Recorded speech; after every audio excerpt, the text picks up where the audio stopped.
Welcome to the conversation on the TYT Network. We got a great guest for you guys today. It's John Nichols. He's been with the nation for a long time. He's our national affairs correspondent. He's also the author of The Fight for the Soul of the Democratic Party. And I love that. I want to talk about that. John, welcome back to the Young Turks. It's a great pleasure to be with you, my friend. All right. Good to see you, brother. All right. So let's just start out nice and easy. What soul? No, seriously. Seriously, what's the fight?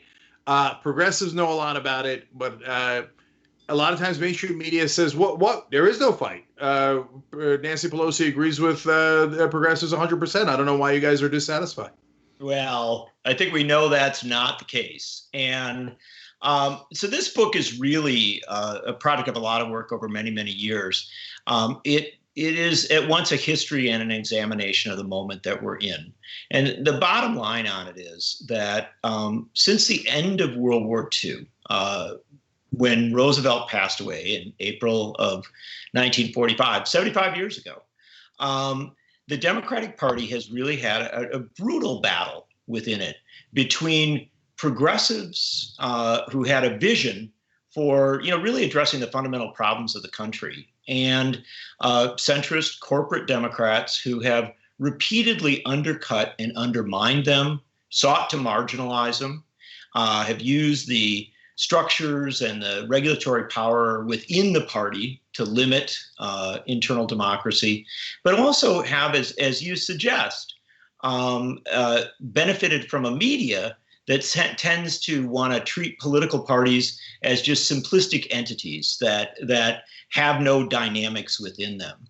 And so what I tried to do with the book is really begin with the concept that political parties are entities. They evolve, they change, they become better, they become worse, but they also have factions within them that are incredibly powerful and that fight with one another. And what I really wanted to do was also remind people that many of the fights that progressives have fought over the last 75 years have been for issues that we now see as completely acceptable, completely responsible, completely necessary. And it's a way of saying that the fights that progressives raise today will, in not that long a time, be seen as responsible, necessary, required, and yet are today dismissed. So it's really just a challenge to the party in the way that it operates. It's amazing how long this fight's been going on. So tell us a little bit about Henry Wallace and how the corporate Democrats took him out. Well, it's such a good story, and I'd love to spend the whole show talking about it, but I know we don't have that much time. But Henry Wallace was a progressive Republican. He had supported Teddy Roosevelt and Robert M. La Follette in the presidential campaigns of the teens and 20s. He became increasingly dissatisfied with the Republican Party as the Depression rose. He was a farm advocate from rural America. And so Franklin Roosevelt reached out to him, and Wallace aligned with Roosevelt at the start of the New Deal. He was one of the handful of people who walked into the White House with Roosevelt at the start of the New Deal and was there through the entire period.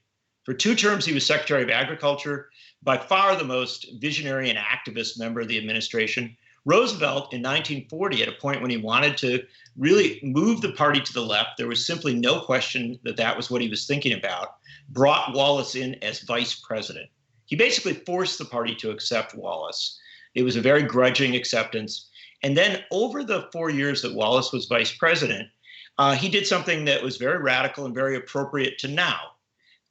He said, look, we're in a really big fight. World War II, it's absolutely all-consuming. We have to be focused on it. But we also have to recognize that coming out of this fight, we have to win the peace, that winning the peace is as big a deal as winning a war. And what he said was the only way the United States would do that was by addressing racism and sexism and imperialism and a host of other aspects of the United States experience that he identified as great challenges and said, you got to do something about it. And at the core of it was the message that you did need to create something much more akin to a social welfare state than what we've got. And they beat him out of the party for that. Henry Wallace is the vice president. If he remains the vice president going into the next election, that's obviously when FDR passed away, and he would have been president instead of Harry Truman. So they wound up replacing him at the convention with a far more conservative VP. That's Truman. And instead of talking about racism, Truman actually, even though he did some good things like integrating the army, would refer to black people as mud people. Or he might have referred to Asians as mud people, but he said things that were horribly, horribly racist, and so was not in the liberal wing. He was in the conservative wing of the Democratic Party. So how did the people in power get rid of Henry Wallace? Because now they just do it through campaign contributions. We won't give you any contributions if you don't do what we tell you. How did they do it back then? Well, the party was much more controlled by bosses, by elites, and by factions. And so during the course of the 4 years that he was vice president, or really 3 years coming into 1944, Wallace had offended two very powerful groups within the party. He offended the big city bosses because he said that the way that they operated was not the way to do either politics or governance, that it had to be equitable and fair. But he especially offended the Southern segregationists. And people need to remember that at that time, the segregationist wing of the Democratic Party was huge. It was the solid South, if you will, the underpinning of the party. And so he offended these two groups. They pressured Roosevelt, who was in the midst of fighting World War II and was very focused on that, and frankly was aging and was not in the best of health. And they really pressured him to essentially allow a quote unquote open convention, right? Or not to put his thumb on the scale in favor of Wallace. Roosevelt accepted that, and it shouldn't be denied. He stepped back from that fight. He wrote a letter to the convention saying that if he personally was a delegate, he would vote for Wallace, but he didn't say the convention had to do that. They basically tried to exclude Wallace from the process, and then here's where it got fascinating. They allowed him on the stage of the convention as the incumbent vice president of the United States only for one purpose, and that was to second Franklin Roosevelt's nomination. Wallace went to the stage, and remember, at this time, polls showed he was overwhelmingly popular with the American people.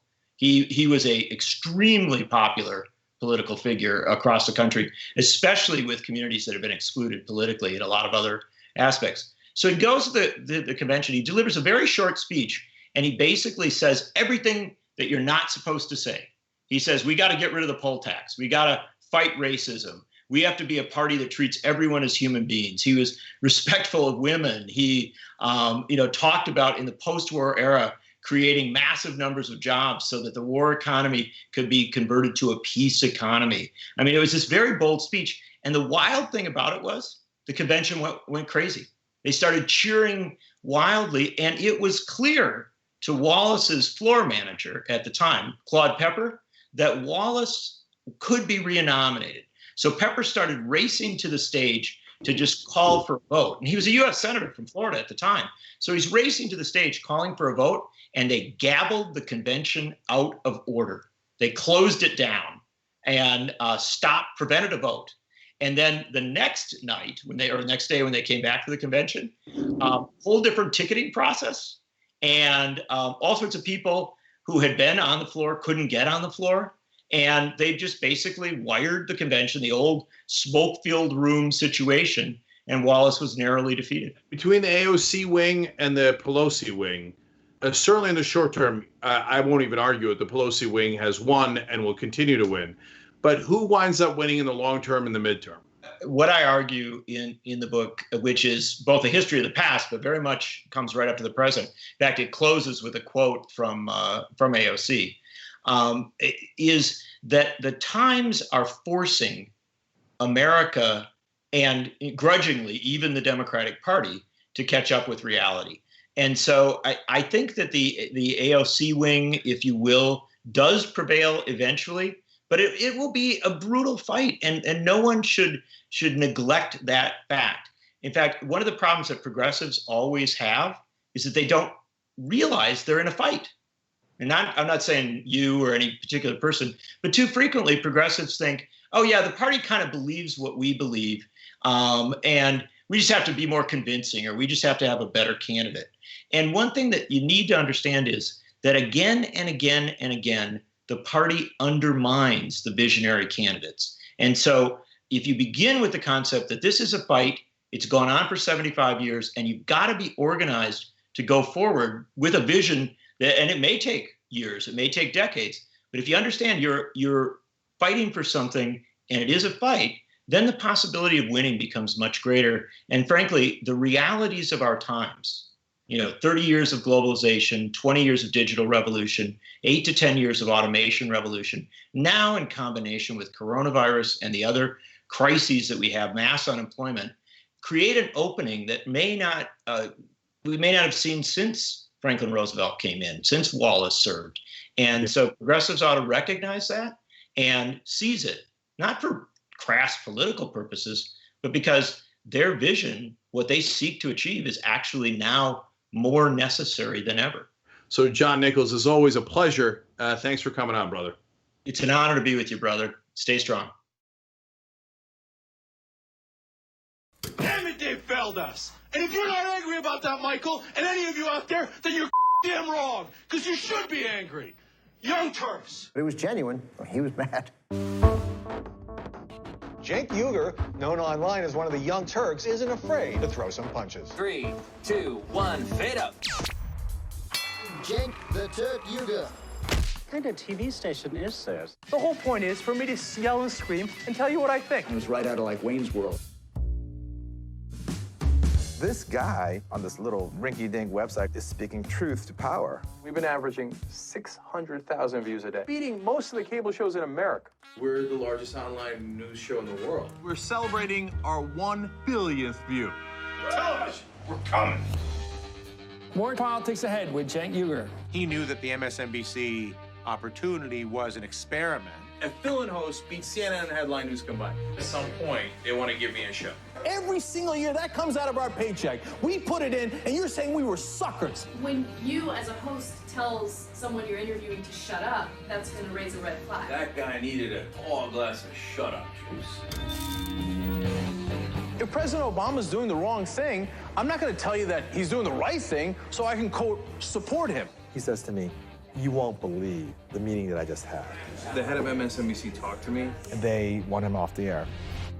Cenk took an incredible risk. We're supposed to challenge the government. That's the role of the media. The Democrats and the Republicans are here to screw you. And who on the air is saying it? I wouldn't have done what he did. That if I'm going to be a talk show host, I should be the biggest talk show host in the country. I don't think anyone else does it better. I don't think anyone's even close. Before you know it, I'll be back on your TV doing a national show. I guarantee it. Cenk Uygur Kasparian with you guys, ready for a rock and roll show. We've never played instruments before, but we're going to try for the first time right now. My God, if Jesus came back, how much would the Republicans hate him? Jesus would come back and be like, no, I'm done with all the banks. And he said, now you have to give away all of your possessions to the poor. Steve King would be like, oh, Weezy, they're coming to get me. It's not about fighting amongst each other. It's about making sure we correct the political system so our government works for us and our representatives actually represent us. And unfortunately, not a lot of the rest of the media even understands that concept, but we do here. You can't be pro-life and pro the death penalty. They're afraid to do it because they're stuck in this, this lie. The Republicans are great with money and the economy, and then they don't spend all your money and take it from you. It's exactly what they do. Just say it. Okay, we're about to have some fun on the show. Strap on. That's not a thing. She's gonna fall one of these days. One of these days she's gonna fall. Okay. All right, we got to do the story. This country is not run by the people for the people. It's run by corporations. It's run by weapons manufacturers. It's run by private military contractors. We've been telling you that people care about policy, and people on TV, they're like, no, everybody just cares about gloss and shine and whether you're rolling up your sleeves well. But what's more impressive is policy, and that you should make equal note of that, and you most certainly have not.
going to have another conversation with another great guest, also from the nation.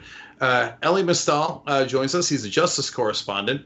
That's a title I always love. What do you do for a living? Oh, not a big deal. I'm just a justice correspondent for justice. Yeah, well, in the Republican era, it's more like we're correspondent for injustice. Yeah, well, that's true. That's true. By the way, you can tell I love that name because I'm the one who picked the name Justice Democrats. So I'm all about that. Elie, we let's talk a little bit about that injustice during this Republican reign. First of all, let's start super broad. The Republicans are obsessed with the courts. I talked to someone who covers evangelical Christians and Christian nationalism yesterday on the show, and there's a reason why they want to pack the courts, but there's actually a couple of reasons. So tell us, broadly speaking, and the Democrats unfortunately don't focus on this that much, but why are the Republicans so laser focused on the courts more than anything else? Yeah, and look, Mitch McConnell does not go around stealing branches of government for nothing. And one of the things that we've seen now that they have a solid conservative majority on the courts is that they are using the Supreme Court and the lower federal courts as kind of the enforcement branch to push through the rest of the Republican agenda, especially the parts of the agenda that are kind of wildly unpopular, right? The stuff that is difficult for them to get passed at the ballot box. They're using the courts to kind of enforce Republican rule and the Republican agenda. We see that most clearly these days around the issues of voting rights. Kind of Republicans generally, even the president, who doesn't understand much, understands that if everybody voted and if everybody's votes counted equally, then Republicans would not be viable in national elections and many state elections. So the Republicans use the courts to suppress the vote, contract the vote, gerrymander the vote, and the courts uphold that again and again and again and again. That's a big thing. Obviously, Republicans are kind of antithetical to minority rights and women's rights and gay rights. Republican courts are doing a lot of that work for them as well. And there's always the gun thing, which Republican courts are generally, very pro-gun, very anti-gun regulation. So all of this kind of stealing of the courts is so they can get these policies passed. And I say to Democrats who aren't always focused on the courts, name me an issue that you care about. Anything. Take guns, take the environment, name me an issue you care about. I will directly show you how the Supreme Court and losing control of the Supreme Court will frustrate that issue for the next 30 years. We know, and that's the conversation I had yesterday on the program, that they use abortion as a way to trick religious people in this country to vote for Republicans. And then they pass tax cuts and deregulation, and it's all in service of big business and corporate interests, et cetera. But actually, as you were explaining that phenomenon, I thought, it might be that that they also use abortion to get Republican voters to care so much about judges. But the real goal is not necessarily abortion or even the Second Amendment. The real goal is they knew, Paul Weyrich said it back in 1980, they knew they were never going to win elections in the long run in this country if everybody voted.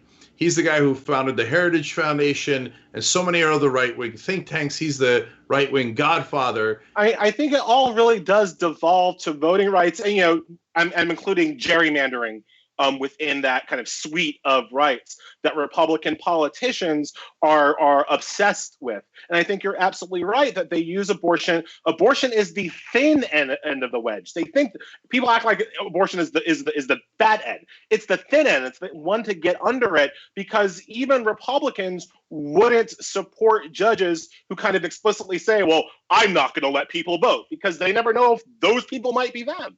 So they support judges on this kind of general anti-abortion rhetoric, and it's those same judges who become the judges to suppress voting rights throughout the country. So when you look at kind of what the court's doing right now during the virus, their decision in the Wisconsin voting rights case becomes, one of the most obvious examples of how Republicans are using the courts to manipulate the vote. putting people in Wisconsin in the situation where it was not vote or die, it was vote and die. That if you wanted to exercise your franchise in Wisconsin during this primary, you had to literally be willing to risk your life. That was a Republican idea. And it's the judges who are kind of lifted up on the wings of the anti-abortion crowd who then get to do these, get to make these decisions to put the very franchise at risk for millions. Look, I think Roe v. Wade is fantastic policy. If I was a legislator, it's exactly what I would pass. And you should know that historically, I've been conservative judicially, and I didn't think it was the right decision because I don't think that was in the Constitution. But put that aside, as a matter of politics, did Roe v. Wade really set the Democratic Party back a long way? Because it allowed them to use a weapon like this to capture 35% of the country and have them vote maniacally and unquestioningly for the Republican Party for the last 40 years. I think the failure is not the fact that Roe v. Wade happened and this gave Republicans a wedge issue. I think the failure is that Democrats have refused to throatily and chestily and full force defend Roe v. Wade and defend a woman's right to choose for over 40 years. The Democratic Party is still fundamentally locked in the abortion should be safe, legal, and rare stuff, as opposed to kind of vociferously defending the right of a woman to have autonomy over her own body. I do not think that this is a particularly close case or a particularly close issue. If you wanted me to say something controversial, it would go something like this.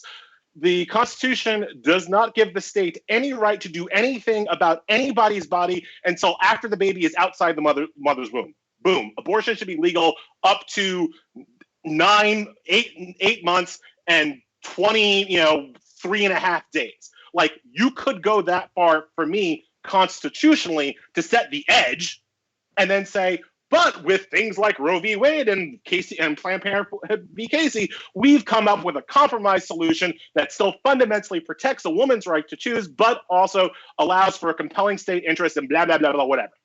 That would be a truly aggressive, progressive stand that we could have had for the past 30 years. But instead, for the past 30 or 40 years, we've acted like, oh, abortion, ew. I mean, I guess we have to sometimes let women control, but like only in the maximal work. Like that is, to me, what the failure is. We have this decision and we've failed to defend it properly.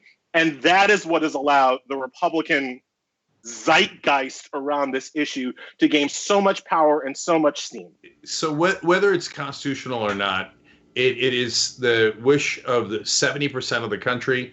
It is a wish of a higher percentage of women, and it's definitely about your freedom. It's about your liberty. And the great trick that the Republicans played is that they captured religious people in this country, and the Democrats ceded that ground, and they should have never ever ceded that ground. The reality is the Bible is pro-abortion. It just is. It's in Numbers. It says if your wife cheats on you, you should give her a toxic potion. And if she cheated, she'll have an abortion, and that'll be great, and God will be really happy. So you should look it up. That's a fact. But Democrats are too afraid. That they've been afraid of Republicans my entire life, and it's just sickening. And yeah, go ahead, Ellie. Just last thought here. I also just think that the ground that was truly ceded with the religious right wasn't even over the abortion issue. It was over the poverty issue. Like, I was raised Catholic. I've done the catechisms. There is no religion pretty much on this planet that I am aware of that espouses the Republican kind of cruelty and dismissiveness towards the poor and the sick and the weak, and ceding that ground to Republicans with their prosperity gospels and their whatever has really been the failure. I think that ground was ceded so much because of racial issues, because so many of these so-called Christian conservatives and so-called religious conservatives find it okay to deny services as simple as food and medical care to Black and brown communities in this country. And it's because of that. Again, if I'm going to criticize the Democrats for being unwilling to fight, that's where I'm going to criticize the fight, right? Like, fight for the poor racial minorities just as vociferously as you might fight for poor rural white minorities. Losing Christians to that racism, to me, is where the failure is. And fight for the poor, the needy, minorities as vociferously as Jesus would have done. It's not too much to ask for. Right. I would agree. Right. Ellie Mistal, Justice Correspondent for The Nation. You're awesome. Thank you for joining us. We appreciate it. Thank you so much, Cenk.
Maryland and other states, Governor Larry Hogan specifically said they've seen a spike in people using disinfectant after your comments last week.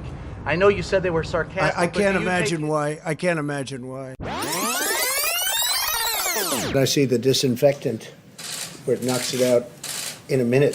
And is there a way we can do something like that by injection, almost a cleaning? I can't imagine why.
Welcome to the Young Turks. I'm Anna Kasparian. Joining us today is John Idarola because it's Wednesday, something that I should have known before I posted all sorts of Throwback Thursday things on my Instagram account. It is not Thursday, it's Wednesday. What's up, John? What you were looking for was a way back Wednesday, but you messed up. You messed up good. I did mess up good. I don't know why I thought it was Thursday. Maybe it's because we're optimistic from home. Yeah, that's true. Everything's kind of blending together. Most people don't know what day it is. But I'm happy it's Wednesday because that means I get to do the show with you, John. Aw, thank you. It's always fun.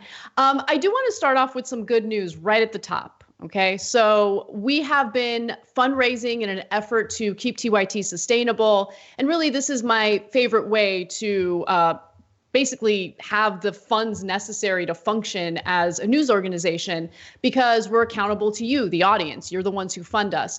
And so through tyt.com/go, many of you have contributed, as much as you can. And I really do appreciate it. We wouldn't be able to do this without you. I do want to mention one particular donor who contributed $10,000 recently. David from Chicago, you are incredible. This is an unbelievably generous donation. And there was a really sweet message about some of the content that's been produced by TYT. John, you're very much involved in that content. So I wanted to read from the email sent by David. He says, I watched last night True North Part 1 and enjoyed it very much. It was a pleasant respite in the midst of stay-at-home orders and general craziness in the world at this moment in time. And kudos to the production team on that. Nicely done. I look forward to seeing more in that series. So, John, you starred in that series. You spent months of your life in not so great conditions in order to shoot that docuseries. And I'm really glad that people get to see it, that they're enjoying it. I'm so grateful to our members and our supporters who have contributed to keeping TYT sustainable. Yeah, that was super nice of him, and it's nice to be able to watch the show again as well after a couple of years of having it not be available. Yeah, definitely. So you guys can check that out on our YouTube channel. I saw Part 1 was already posted, so definitely check it out. It's important content. It's very well produced, and again, just thank you to everyone who supported us, including David, with this insanely generous contribution. All right. Well, without further ado, let's move on to some of the news today. And I actually want to start off with something that happened yesterday because it's an important story and we need to analyze it. So Don Lemon recently had Stacey Abrams on his CNN show to talk about the sexual assault allegations against Joe Biden. Now, we've talked about these allegations in great detail. They were brought forth by a former Senate staffer of Joe Biden's, and she alleges, Tara Reid is her name, she alleges that she was sexually assaulted by Biden back in 1993. Now, the establishment overall has avoided this story. They've avoided commenting on it. So it is important to hear from someone like Stacey Abrams, who was mortified at the accusations against Brett Kavanaugh. Let's hear what she has to say. Claiming that she was delivering Biden a duffel bag and says that Biden had her up against the wall in a corridor on the Hill and violated her with his fingers. Now, CNN has now spoken on the record with her former neighbor, who says Reid told her about the allegation within a few years of the alleged incident. Biden's campaign says untrue, never happened. Is this a credible allegation? I believe that women deserve to be heard, and I believe that they need to be listened to. But I also believe that those allegations have to be investigated by credible sources. The New York Times did a deep investigation, and they found that the accusation was not credible. I believe Joe Biden. I believe that he is a person who has demonstrated that his love of family, his love of our community has been made perfectly clear through his work as a congressional leader and as an American leader. I know Joe Biden, and I think that he is telling the truth and that this did not happen. So, John, I definitely want to get your thoughts. Before I do, though, I just want to note that the New York Times does not consist of prosecutors or private detectives or detectives at all. They did not conduct a deep investigation. Investigations into sexual assault are conducted by investigators, by law enforcement. That was not the case when it came to Tara Reid's allegations. Exactly. And and one newspaper looking into it can be useful, but it by itself is not a shield against which you no longer have to deal with any criticism for the way you or the candidate that you are at least affiliated with, if not trying to run with, has responded to this. The entire thing has been, like, you don't get to be frustrated with the way people are responding to it now when Biden just avoided discussing it for a very long time. It wasn't an actual part of the primary when Bernie was running against him. And the way that the vast majority of figures who have responded very differently to other sexual assault allegations have responded to this, you should be frustrated about all of that, not frustrated that people are talking about it, personally. Yeah, I think you make a great point. In fact, in this next clip, and credit to Don Lemon, because he did ask the appropriate follow-ups in this interview. In this next clip, he specifically asks about the double standard that we've been pointing to. Why is it that the allegations against Brett Kavanaugh should be taken seriously, but some of these Democratic politicians refuse to take similar allegations against one of their own seriously, especially considering some of the evidence that's been brought forth in this case. Witnesses who said that they talked to Tara Reade at the time. She disclosed the details of what allegedly happened. Tara Reade also said that, hey, you know what? I remember my mother called into Larry King's CNN show to ask what I should do since I was unwilling to go forward to law enforcement at the time. That video was uncovered, and the mother is seen, asking Larry King, hey, what should my daughter do here? To be fair, she didn't mention sexual assault or sexual harassment, but it did, bolster what Tara Reade was saying in various interviews. So you see this pattern of Tara Reade saying something, and then it's confirmed through actual evidence. And so there's actually more corroborating evidence in this case as opposed to what happened in the Brett Kavanaugh case. Why is this being treated differently? Well, Don Lemon is about to ask. Let's take a look. 2018, you tweeted it was shameful that Brett Kavanaugh's Supreme Court nomination was being rushed forward and survivors of violence like Christine Blasey Ford deserve to have their voices heard. Are you applying a different standard now? Not at all. I believe then and I believe now that women deserve to be heard because too often they are not. And Tara Reade deserved to have her story listened to and investigated. What was happening to Christine Blasey Ford was that there was no investigation. There was a rush to move the conversation forward so that no investigation was conducted. And as I said, I believe that those allegations needed to be investigated. And I believe that the New York Times and subsequent reports support what the Biden campaign has said. And I believe Joe Biden. So you said you've heard her, you've heard enough, you don't believe her, you believe Joe Biden.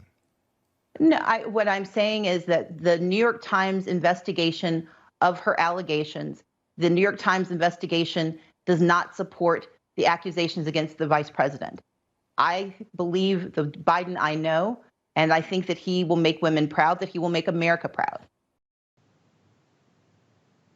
Again, the New York Times did not do an investigation. They wrote about the allegations, and the only two things that were brought up in their reporting that go against what Tara Reade said is they asked some of the staffers who worked for Biden at the time whether Tara Reade had come forward to them because she had alleged that she spoke to the higher ups about what she had allegedly experienced, and they did nothing about it. Now, if I'm just going to be honest, right? I think most humans in that situation, if they know that they didn't do anything about it, and now these allegations are resurfacing, they have an incentive to lie about it, right? Like, so to say, like, it's a he said, she said thing. To say, oh, well, we talked to some of Biden's staffers, some of whom are still very much in contact with him still, work with him still, probably hope to have jobs in his administration should he get elected. They said that, no, they don't recall this at all. Okay, well, is that enough evidence? Is that enough of an investigation to completely smear this woman as a liar? Yeah. I don't think so. Well, look, or they cannot remember because it was decades ago. That's also possible. And that's fundamentally what underlies all of this is it is virtually impossible for anyone who wasn't actually there to know for sure. And for one of the two to potentially not remember because he seems to have a lot of problems remembering a lot of things. And tied in with that, if this is going to be a question of who is more credible, who seems more trustworthy. There's been a lot of analysis of a variety of things that Reid has said or whatever. We also know Biden has told a lot of demonstrable lies over just the past 6 months or so as he's been campaigning. Now, that does not mean that he's lying about this, but if it's going to be down to credibility, just Google Biden arrests South Africa. There are reasons to be worried about his willingness to tell the truth as well. I think that some of what Stacey Abrams said there, I guess, she's going to say what she's going to say. And just, having been supportive of women in the past does not mean that you have to blanket accept every single claim that's made in the future. But she should not be the one that is being put out on the news to talk about this. Biden should not be shielding himself behind other women, even if they're well-respected women. He should be the one that's being talked about this. And the thing is, he's been on the news recently, and it was not asked of him. Now, maybe his appearances were contingent on it not being brought up. I don't know that for sure, but that seems like certainly a possibility. He is the one who should be talking about this. It also should have happened back when we still had, a vigorously contested primary. Exactly. I think you bring up a lot of great points. And I also think it's important to mention that Stacey Abrams has been floated as a possible VP pick for Joe Biden. So not only should Biden avoid using her as a shield when it comes to these allegations, I think that the press should consider the fact that she has an incentive to believe Biden, right? I think she genuinely in her head believes Biden and his denials of this. By the way, Biden himself hasn't actually addressed this. His campaign released a statement, but Biden hasn't at all said anything himself about this.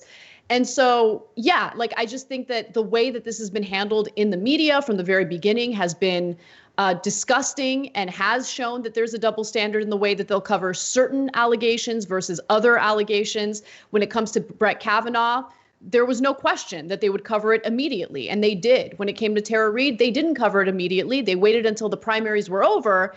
And then after, so much corroborating stuff started to surface, I feel like they had no choice but to cover it. And of course, they did so in a super skeptical way. And it's fine to be skeptical. I think that investigations make sense. It's not my job. It's not your job to investigate this. It's the job of investigators to do so and to figure out whether or not there is enough corroborating evidence to, make a judgment on this. But if you're going to look at the Brett Kavanaugh investigation and say that that's a sham, how are you going to look at what's happening to Tara Reid and say that, no, this is totally fine? There wasn't even an investigation at all. There wasn't even an opportunity for a sham investigation. It's incredible. Give us a sham investigation, please. No, give us an investigation. This isn't a joke. I mean, we're trying to choose a leader, the next leader for this country. And these are the options we're dealing with? Really? It didn't have to be this way. Yeah, or at the very least, give us him being asked point blank, detailed questions, a number of questions, so that we can at least evaluate his response. She has been willing to talk about it. Let's see him talk about it. And that won't be definitive either, but at least we'll be able to see, we'll be able to listen. We'll have a little bit more information to go on. That would be, at the very least, something. Well, let's talk a little bit about what workers are doing for some major corporations. These are essential workers who have been mistreated, and they're not going to take it anymore, which I absolutely love. So, workers from major corporations are planning a massive strike, a walkout on Friday for May 1st to protest the working conditions that they've been operating under. They would like to be compensated fairly for the jobs they're doing. And we all know that they're putting their own lives and the lives of their families on the line by going to work every day in the middle of this pandemic. Now, the workers chose May 1st, International Workers' Day, as a signal to workers everywhere that collectively they can take on these corporate powers. And so let me give you the details on which companies are involved and how they plan on doing this protest. The Intercept reports that workers from Amazon, Instacart, Whole Foods, Walmart, Target, and FedEx are slated to walk out on work, citing that what they say is their employers' record profits at the expense of workers' health and safety during the coronavirus pandemic. And make no mistake about it, some of these companies that are considered essential are certainly making more money as a result of this pandemic. Jeff Bezos, for instance, has personally become $24 billion richer during this pandemic. So you can certainly afford to pay your workers more. You can afford to give them hazard pay, which they deserve and should get. And so the employees will call out sick or, walk out on the job on May 1st. And according to The Intercept, the Workers' Coalition will unveil a set of demands. They're being very specific here. Among them are compensation for all unpaid time off used since the beginning of COVID-19, hazard pay or paid sick leave to be provided for the duration of the pandemic, protective equipment, and all cleaning supplies to be provided at all times by the company, and a demand for full corporate transparency on the number of cases in facilities. So there has been a lack of transparency. The workers are very much worried, concerned that their colleagues have been getting sick and they haven't been told about it. And so they're just being very specific about what they need, what they want. And unfortunately, they've been getting pushback on these demands since the beginning of the pandemic. And it's disgusting when you consider how much money companies like Amazon have made as a result of the pandemic. 100%. Yeah. Yeah. Very specific, very reasonable. And, from the other side, what do we get in response? We get people like Stephen Moore, who makes jokes about putting everyone in a spacesuit, spending $3 trillion and forcing people to stay in spacesuits to be able to work. And in terms of what, isn't a joke, what will actually come, all that we're hearing really is that, Trump and McConnell, their priorities are shielding corporations from liability when their workers get sick and when they die. And so, we talked about, JR and I talked about this on the Damage Report this morning. If we were going to race ahead to reopening the economy as soon as these right-wingers want us to, it would almost even be possible to do that if they had been taking this seriously from the very beginning. If we had PPE everywhere, if we had tests, like pervasive tests, it would still be dangerous, obviously, but it might be possible. But they weren't satisfied even with that. It has to be, no, we're not going to put the money into the testing and all that. It's like an insult to them when you bring up further testing, but we are going to send the workers back. If they don't want to go, they're not going to get unemployment. It's a willful quit, all that. I'm sure we're going to talk more about that too. And when they get sick, because we're not going to take it seriously, they're not going to be able to sue their employers. So really it's, you could go broke, lose everything, or potentially get sick and die. That's sort of always been the decision that's been put to workers under American capitalism. It's just far more explicit these days. It's much more direct, much quicker. I think the silver lining in this pandemic has been the realization that workers can really get what they need, get what they want if they organize and apply pressure. Because having a massive walkout where all these workers, essential workers, decide, no, we're just not going to do it. Like all of these companies, by the way, have been doing these giant hiring sprees. And that's not a mistake. I mean, part of the reason why they've done that is because there's increased demand for various products that are sold through Amazon, delivered through Instacart and all that. But at the same time, these companies aren't dumb. Like they know that the workers really do hold a lot of power here. And if they do these massive strikes, well, then the companies are going to suffer. But here's the thing. If everyone works together and collectively organizes like this, their power is unbeatable. And they can really make these companies, their employers, bend to their will, which is important. It's about time. Yeah. Now, there have already been a few concessions. They don't go far enough. For instance, Amazon has begun paying their warehouse workers a little bit more.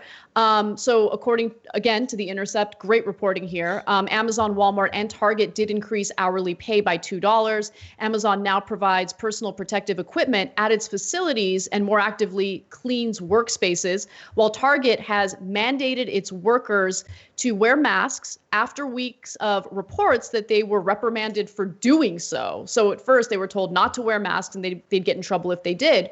But it's not like these companies did all this because they decided, hey, we want to do right by our workers.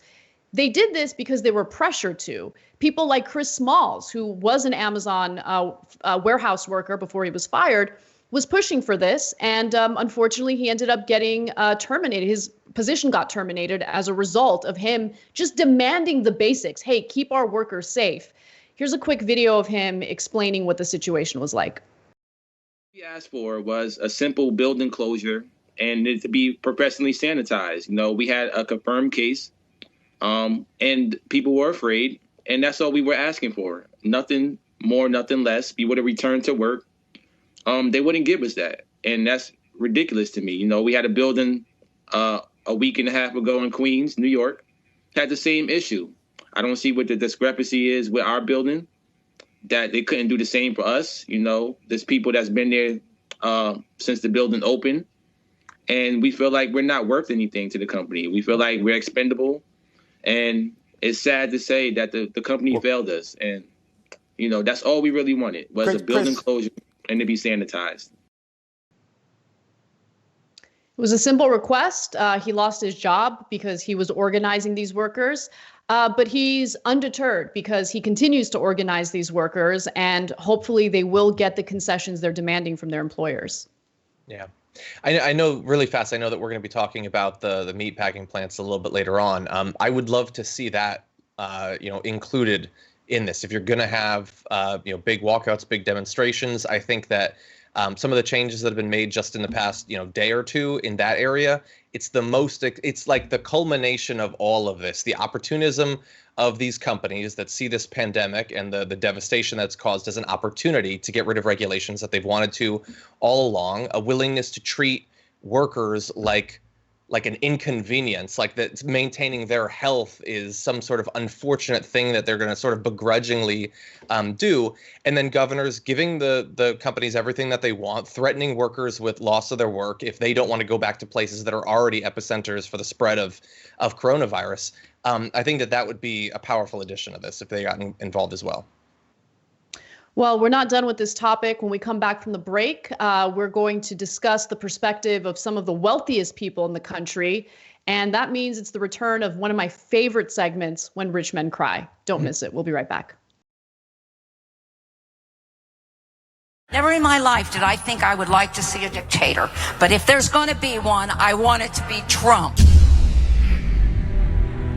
Tick-tock, tick-tock. Where's the line? We've crossed every line you can imagine. We are a socialist country. It's socialism for the rich. Tick-tock, tick-tock. You don't have to know the truth, just believe what they tell you. There is no bounds to their monstrous hypocrisy. Tick-tock. I think we're going to win the Senate in 2020. And I think we're going to have the House, and I think we're going to have the presidency. Tick-tock. And in 2020, we're going to clean your clock, and we're going to run you out of town, and we're going to have an actual democracy in this country. November of 2020 could also be potentially the greatest day of our lives. Let us whisper of a dream. We've got a new donor wall. Dun, dun, dun. Now in the studio, we have a big donor wall. It's a big giant plaque, and it's for folks who helped build the studio. Now we're going to do that again in this case for this tyt.com/go fundraising that we're doing. We're going to put up our first donors on the wall now. And my wife wrote these because my handwriting is terrible, so thank you to my wife who's also directing this lovely video. Kelly from Texas is up first. Da, da, da, da, da, da. I love this quote from her. I've always been a Democrat, but Trump pushed me all the way over to the left. I love how TYT tells the truth. What you all say is verifiable and helps me be informed amongst all the foolishness. Next up is Brett, and he says that his wife turned him on to TYT, which I love. And he said, I joined as an activist member, and my whole viewing experience dramatically changed. I had no idea what I was missing and instantly realized how I had cheated myself out of being part of the TYT family. I joined the TYT army and have since played a small part in trying to keep journalists honest. I love it, Brett. And so we had Brett ready to go. Then my wife made a great point. She said, wait a minute. Brett said that he joined because of his wife, Heather. So instead, we made Brett and Heather. Okay, you guys are up next. Let's do it. Next up is Rishi Shah. Okay, I don't have stories for everyone yet, okay, but we will one day. So let's put up Rishi. Thank you. Thank you to all of you who made these very generous donations. All right, here we go. Don Gammons up next. Thank you, Don. Every one of you. Not only do we appreciate it, this is my tiny little office that we're in here. This is where I shoot the show these days from. And And so I will be looking at your names every single day. Brian Weissman. Brian, I see your tweets every day. Don't think I don't. Okay, so thank you on every level. Parashar Bise, thank you so much, Parashar. Appreciate it. We're putting this up here. These are for folks. Hold on one second, Joy. Who gave $1,000 or more. Okay. And Brett gave a recurring donation, which we really appreciate. Remember, tyt.com/go. We appreciate every single one of you. Doesn't matter how much you gave. And we do shout outs for that. We're going to do a whole show doing shout outs for all you guys. Next up is a literal angel, Angel Rios. Okay, Angel, thank you so much. Go up here as well. The latest person who gave over 1,000 is Joe from LA. Joe Sandberg! We just revealed that. Thank you, Joe. Appreciate it so much. So here we go. Oh my God, look at all this extra space that we could put your name up in. tyt.com/go. I love you guys. You make this show possible, and that's why you're in my house. You're literally in my house. Thank you guys.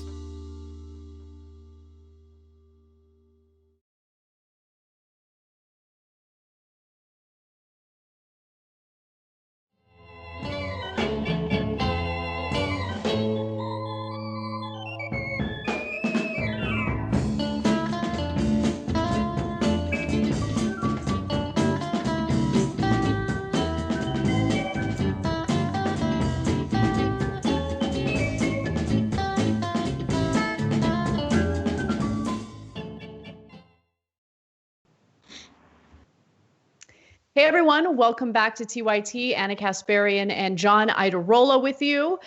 Some quick housekeeping announcements, members' comments. Let me start off with an important programming announcement, actually, that'll take place next week. So next Tuesday, TYT will be celebrating Giving Tuesday, and we'll host a 3-hour special. So you're going to get the live main show, and then immediately after that, I will be joined by both Cenk and John for Giving Tuesday. You can watch live at tyt.com/live beginning at 7 p.m. Eastern Time, 4 p.m. Pacific. And, you know, we want to not only give you guys some extra programming, but as you know, we're attempting to raise some money to keep TYT sustainable, something that you can certainly contribute to if you can by going to tyt.com/go. A few comments, and then we'll move on to the rest of our news. So Travis wrote in, who I assume is watching live, and here's the question. I get it time to time, and I think it's an okay question, but I want to just clarify this for anyone who might be wondering. Are you a Democrat? I'm a TYT subscriber, but it feels like you want Donald Trump reelected. There is no way Bernie Sanders is going to be president, so I don't see your point. Okay, Travis. If you are indeed a subscriber of TYT, it would be abundantly clear, based on our nonstop negative Trump reporting, that I do not want Trump elected. At the same time, showing that I don't support, like my support for Trump or lack of support for Trump is not in any way connected to how I feel about Joe Biden. I get what you're saying. If you criticize Joe Biden, he might not get elected. That's the DNC's problem. They have propped up an incredibly flawed candidate who had these sexual assault allegations against him well before the primary ended, okay?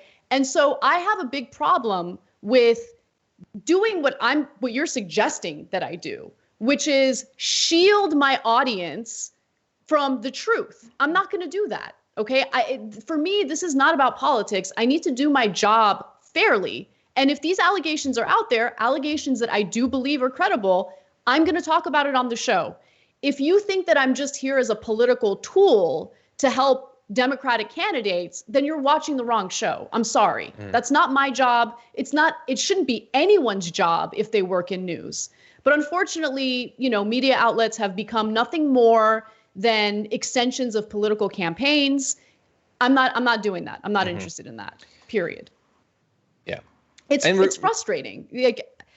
And I don't mean to get too sassy with my answer, but come on, guys, you need to think about this thing in a way more nuanced way and not just assume that everyone who works in news is just a political operative.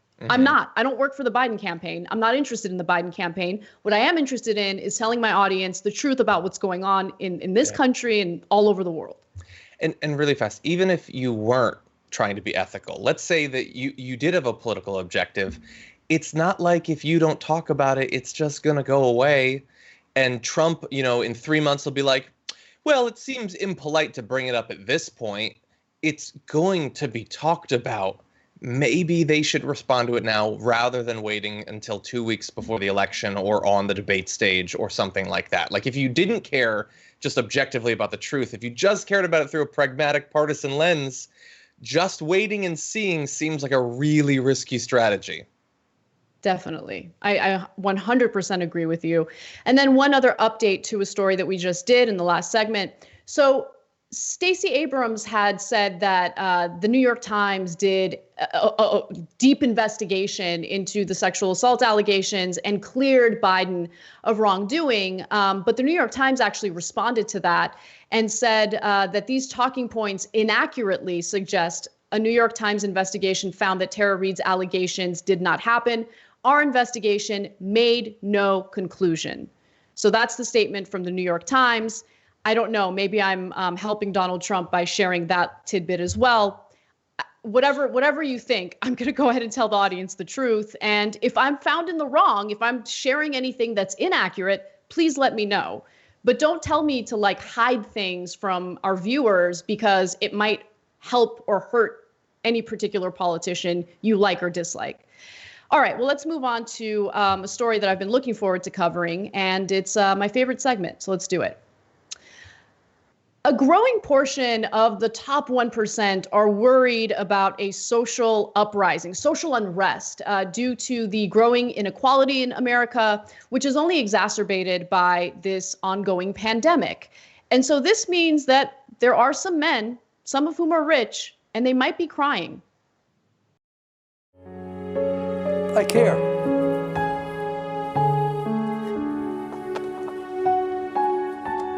That's it.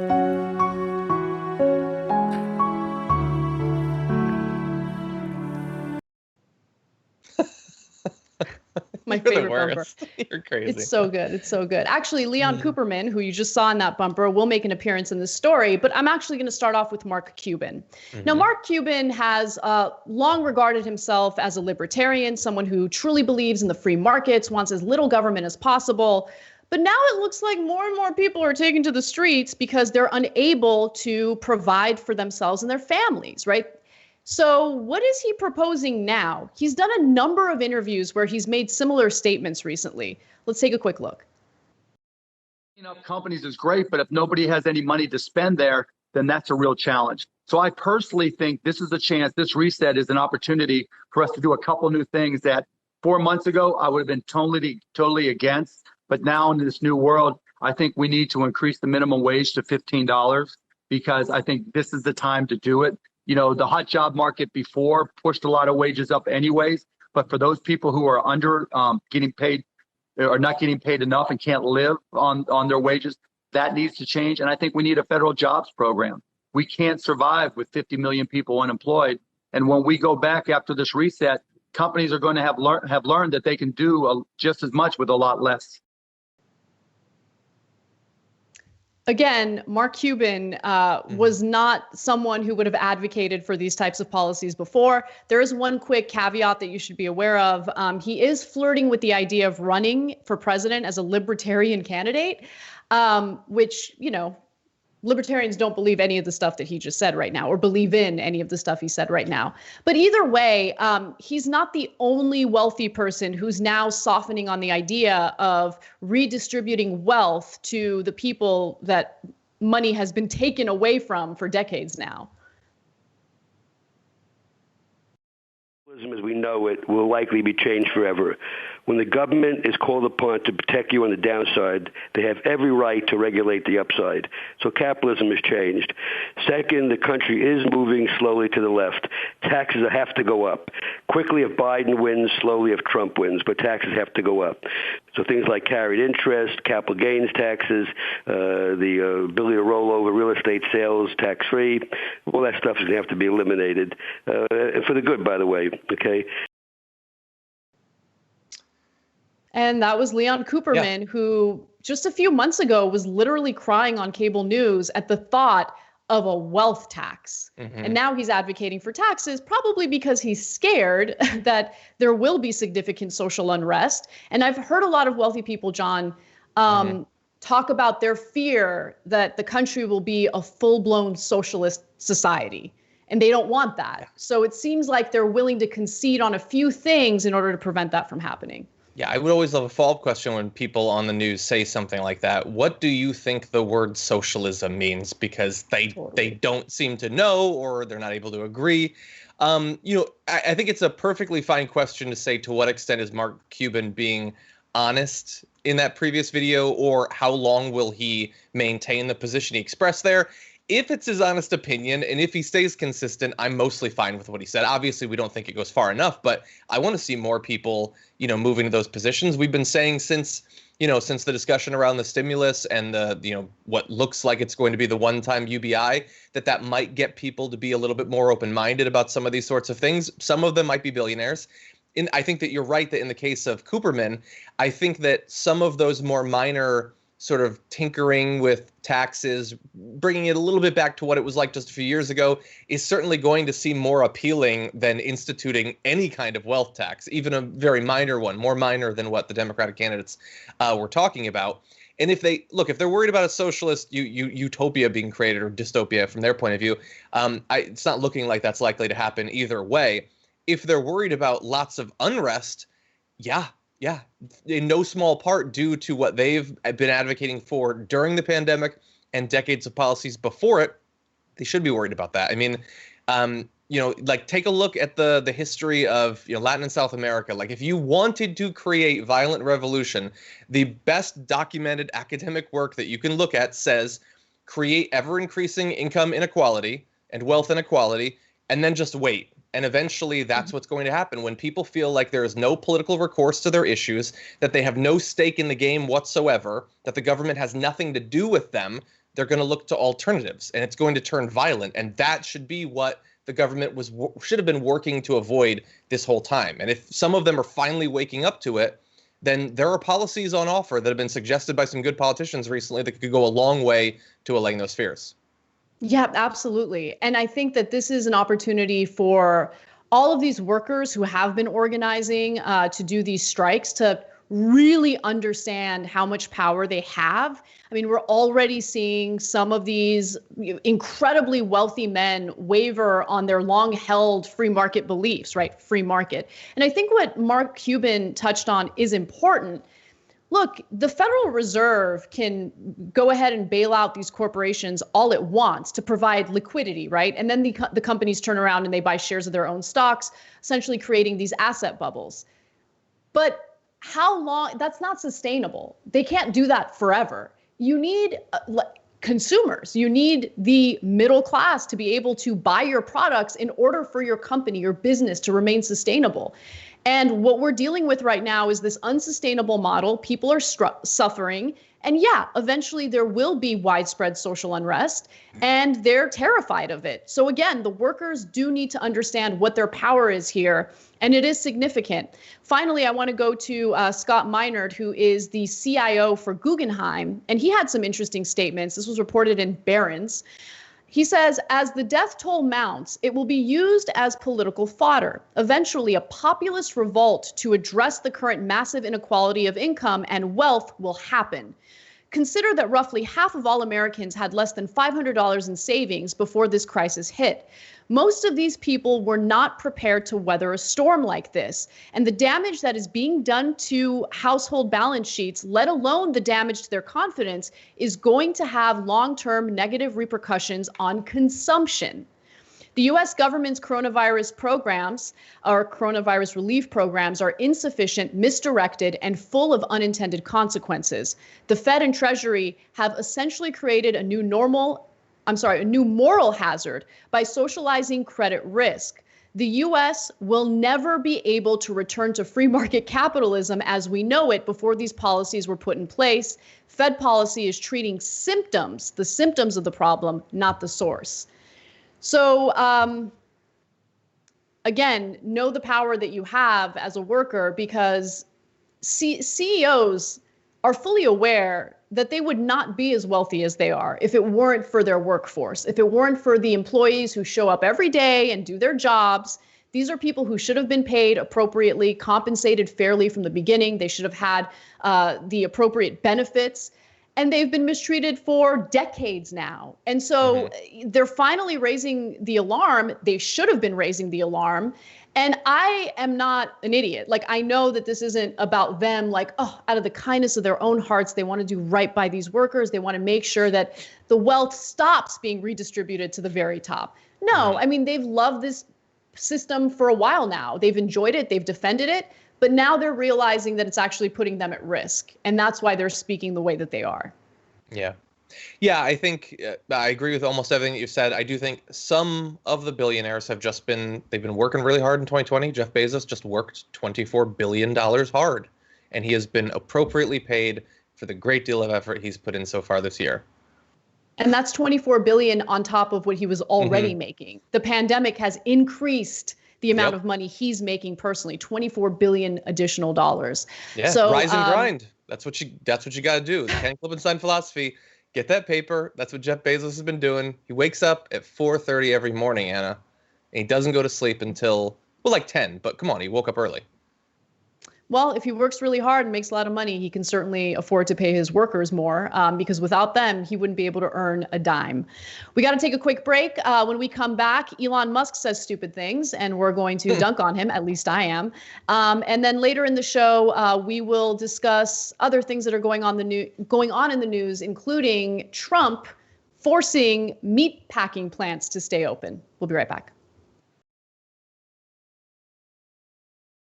I'm old enough that I remember when Captain Crunch put the berries in there. Yay, crunch berries! And I was like, ooh, the fake berries. Remember? We're gonna try that. We did a story back in the day about how a woman sued, General Mills. She'd been eating it for 4 years, believing that it was actual berries. Yeah. She's like, these aren't real berries at all. Yeah. I'm like, I got news for you. Captain Crunch isn't really a captain or a person.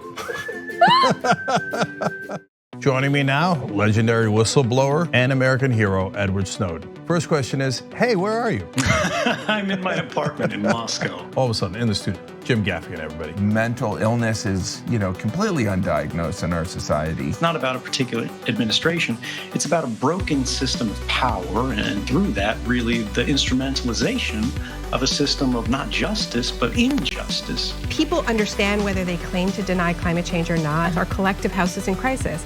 We're also dealing with the legacy of 40 years of economic policies that have made people's lives more precarious. Sometimes you got to force people into their humanity. Sometimes you have to shake people into empathy. Senator Elizabeth Warren joins us in the studio. Healthcare is a basic human right, and we are fighting for basic human rights. In order to actually achieve that vision of everyone having access to the same resources and getting to determine the outcome of their life, we have a lot of work to do, and it needs to start right now. Here's something you may not know. When you deposit your money in a big bank, it doesn't just sit, safe and secure, in a vault. Instead, your money could end up building oil pipelines, mining for coal, or drilling in the Arctic. So if you're concerned about the planet, give your money something good to do. Make the move to green with Aspiration's fossil fuel-free account and join the thousands each week who are switching to save their dollars and save the planet at the same time. Cenk Uygur joins us. We are progressive and unapologetically so. Very happy to say that millennial and Gen Z generations are massively progressive along with us. Democrats, they've been so weak for so long. For God's sake, fight for your side. I would not like to compromise with Republicans. I would like to defeat them. Lynn, do you support Donald Trump? Yes, I like Donald Trump. Well, that's why we think you're racist. The 5 black kids in Central Park did not commit the rape. He said, who cares? Keep him in prison anyway. They probably did something.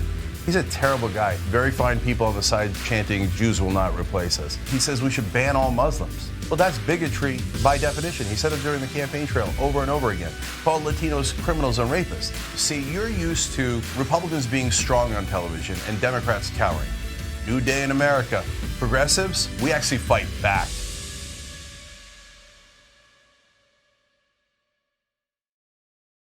ShopTYT.com has new shirts like this one. And you're thinking, Cenk, what is that one? I can't see it other than the black. Yes, so I'll show it to you.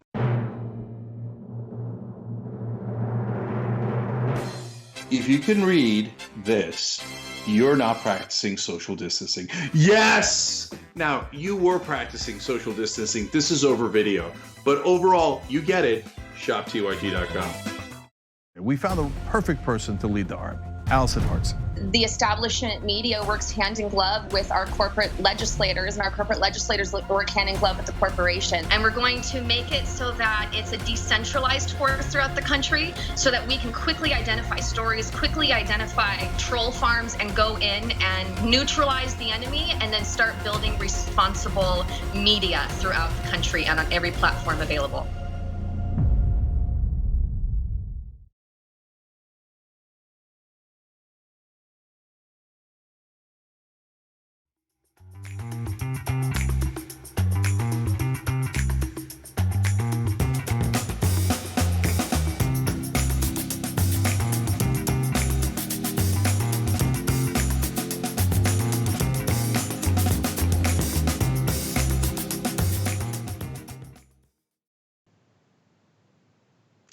What's up, everyone? Welcome back to TYT. Anna and John with you. We have two more stories to get to, so let's get started. And Elon Musk is the first topic. So Elon Musk seems to be trying to out-Trump Trump. Now, as we know, Trump would like to reopen the country as quickly as possible, get people back to work, so stock portfolios don't suffer. And of course, it's premature considering some parts of the country are still seeing an increase of new coronavirus cases. Well, Elon Musk wants in on the action. So he shared his views on Twitter, because that's how people live now, by saying, "Free America now." That was tweet number one. Followed by a quote tweet where he included a link to an article about how Texas is opening restaurants, retailers, and other businesses this week. His comment on that was, "Bravo, Texas." Deep. And then, yeah, very deep. And then he also included a tweet saying, "Give people their freedom back." And then he responded with true to this tweet by a pro-Trump person who said, "The scariest thing about this pandemic is not the virus itself. It's seeing Americans so easily bow down and give up their blood-bought freedom to corrupt politicians who promise them safety." Now, as we know, we're dealing with a highly contagious virus. It's already killed tens of thousands of Americans, and unfortunately, there are more deaths to come. We have more than 1 million cases of coronavirus now in the country. So this is a dire situation, and we need to keep people safe. But that's not what individuals like Elon Musk or Donald Trump think. Now, look, Elon Musk, of course, when it comes to some things, is an incredibly smart person. On other things, not so smart. Let's watch. Let's show the glass demo. So first, this is regular glass. This is like normal glass, car glass. We want to show you what happens with normal car glass.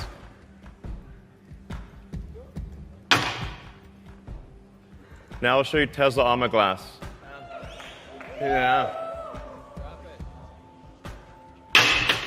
Yeah, so still doing it. I guess. Franz, could you try to break this glass, please?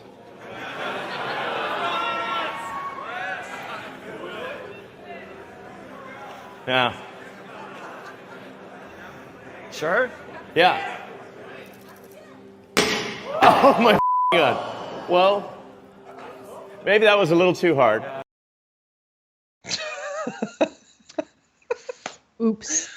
So John, give me your thoughts, and then I'll explain with substance and evidence why it's a bad idea to open prematurely. Yeah, he's not actually Iron Man, everybody. I understand that, like Brett and we were talking like during the break before this segment about it, that there's this trope. And yes, he's built stuff. Okay, he's made some rockets. He made a car. It's great, very impressive. I would love to have a Tesla. But that doesn't mean that he knows about everything. No one is a universal genius. Nobody deserves your blanket faith that they know what they're talking about. So when he has tweeted previously, as people have been pointing out, he tweeted like 4 or 5 weeks ago that by the end of April there would be 0 tests. I think a lot of people think that he goes home to his tech mansion, he turns on his AI butler, and then they run simulations or something like that. That's not happening. He's just guessing. He's not a doctor. There's no reason to believe that he knows anything more about medicine than Anna or me or anyone else. He's a guy who made some cars and a rocket, and it's cool, and it's very hard. But that doesn't mean he's a genius. But while he's not a genius, what he is an attention seeker and a clout chaser. And I couldn't help but notice that Free America Now tweet had 185,000 likes.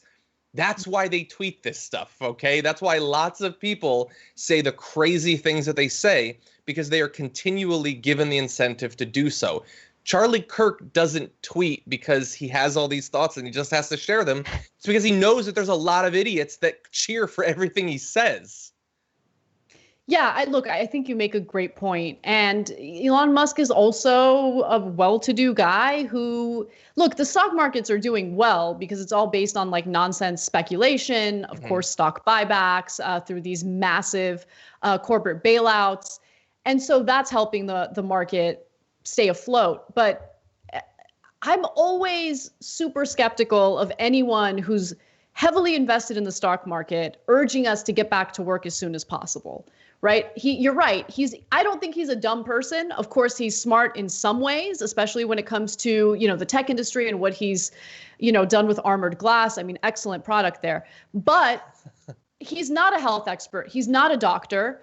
The only thing that he can do if he wants to have an informed opinion on when to open is maybe look at some case studies around the world, because the United States isn't the only country that's dealing with this pandemic. And so I want to give you all an example for why it's a terrible idea to prematurely open.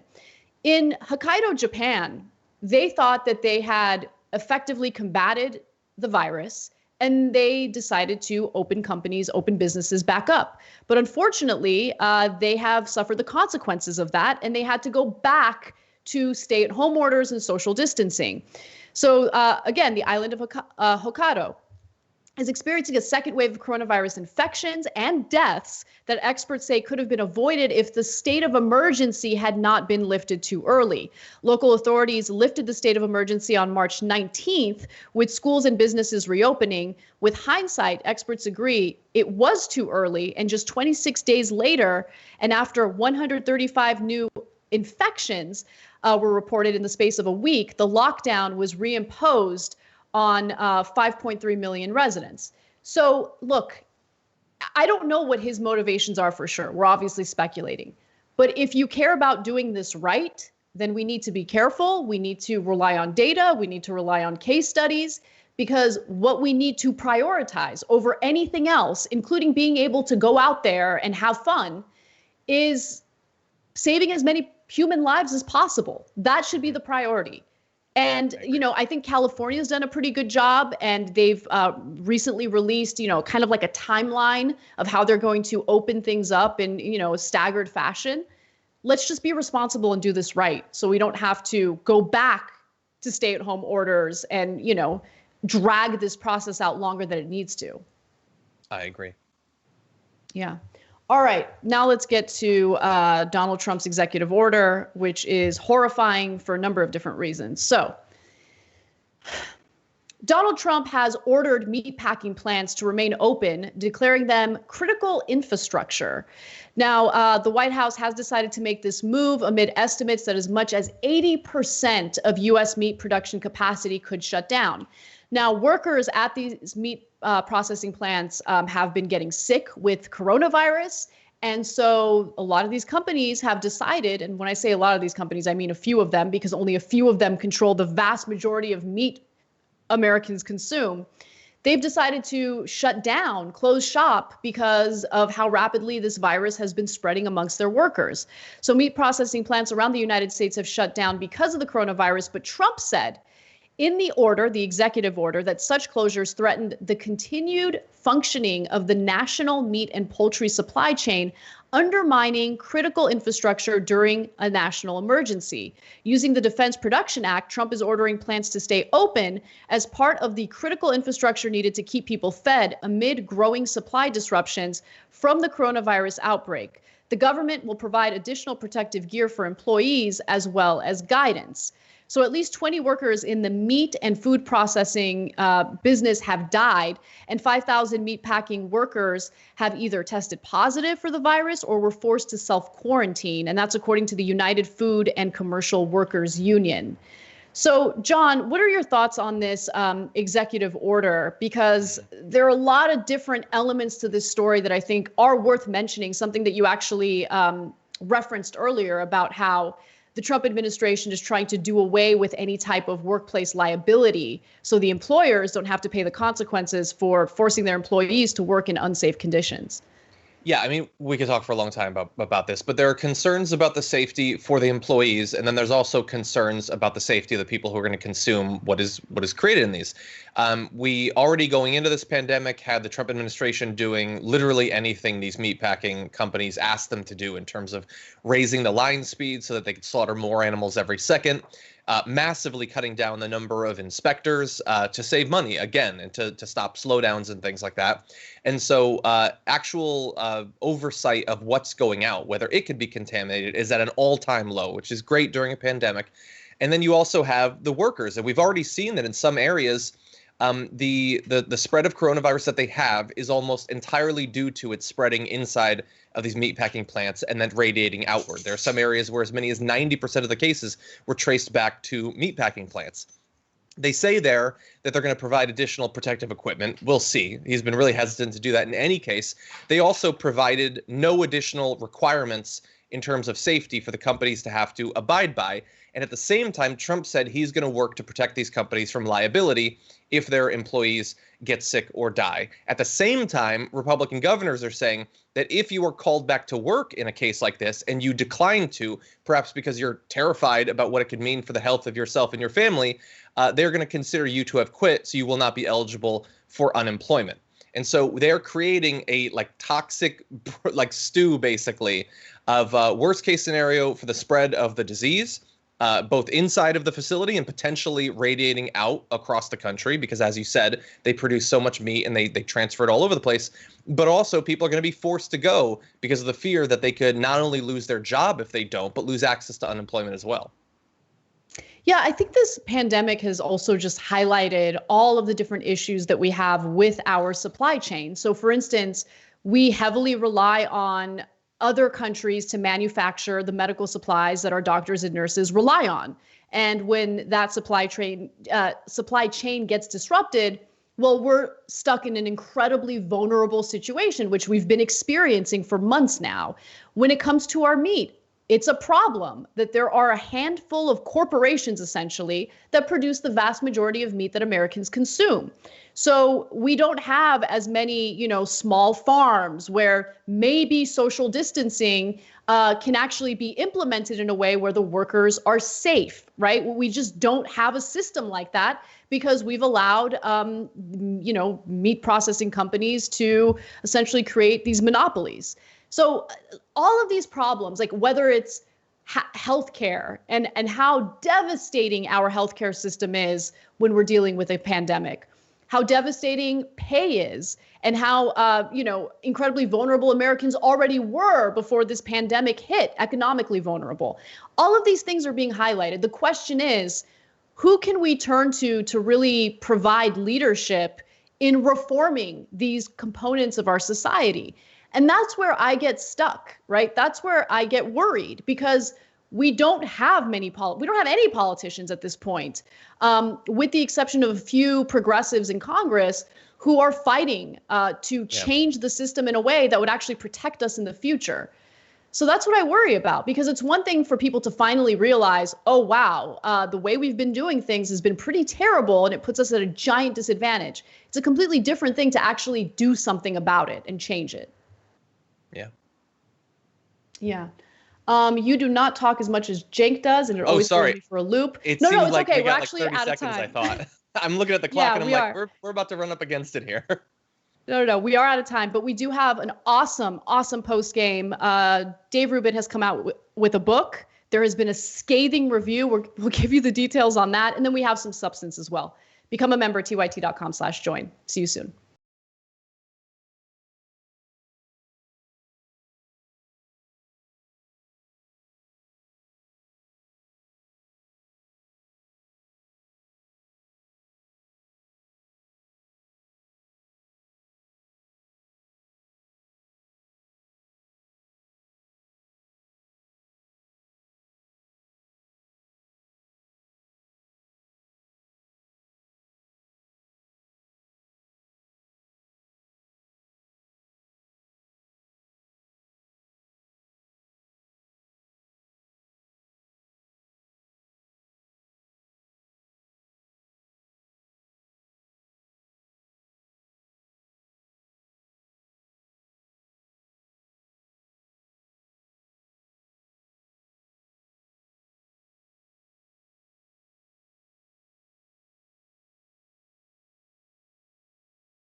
What's up, everyone? Welcome to the post game. Anna and John with you. What's going on, John? Oh, just love and life in all its forms. It's life, and it's there. We're living it. Yeah, at the risk of sounding like a host of Fox and Friends, and totally supportive of staying home as long as scientists say that we need to, it would be nice to have the gym again. If there was a way to do that in a safe way, that would be nice. I miss that part of my routine, and literally the only thing that I do proactively to extend my life that has been gone for several months now. Everything else is a negative. That was the one positive. John, you're doing it wrong, John. I'm kind of like a smart person. You have finite energy, and you're wasting it. You're wasting it on, some people say that the treadmill is not good for your health. He disgusts me. Donald Trump disgusts me.